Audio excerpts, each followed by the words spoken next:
তার সম্পর্কে বিস্তারিত বলতে গেলে 1 ঘন্টা লেগে যাবে, তাই তার সংক্ষিপ্ত জীবনী তুলে ধরা হলো।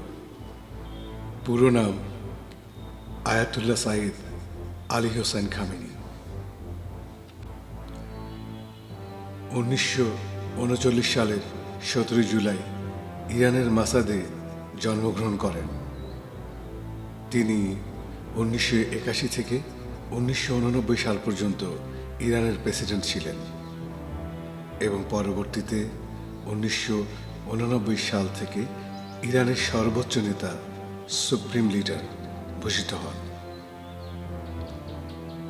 ছোটবেলা ছিল দারিদ্র্যের মধ্যে, কিন্তু ধর্মীয় পরিবেশে বড় হন। খুব অল্প বয়স থেকেই কোরআন ও ইসলামী শিক্ষা শুরু করেন। আয়াতুল্লাহ খামেনি সাইয়েদ পরিবারে জন্মগ্রহণ করেন।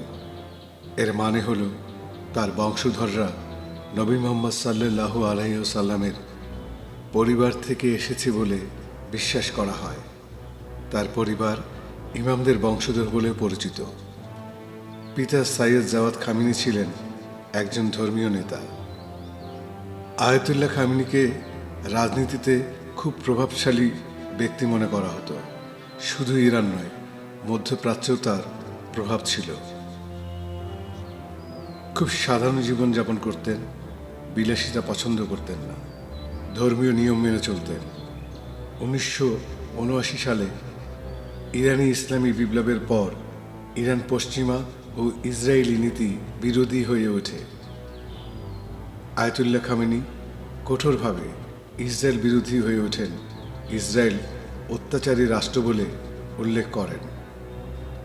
ইরানের রাজনৈতিক ও সামাজিক নীতি ইসরায়েলের বিরুদ্ধে দৃঢ় এবং ইসরায়েলকে ইরান কখনোই স্বীকৃতি দেয়নি।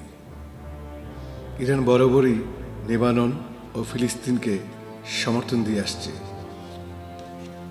ব্যক্তিগত জীবনে তিনি বিবাহিত ছিলেন। তার স্ত্রীর নাম মানসুরে খোজাস্তে বাখের জাদে। তার 6 সন্তান, 4 ছেলে ও 2 মেয়ে।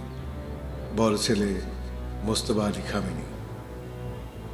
চ্যানেলটি পছন্দ হলে লাইক, শেয়ার, কমেন্টস করে পাশে থাকবেন। আল্লাহ হাফেজ।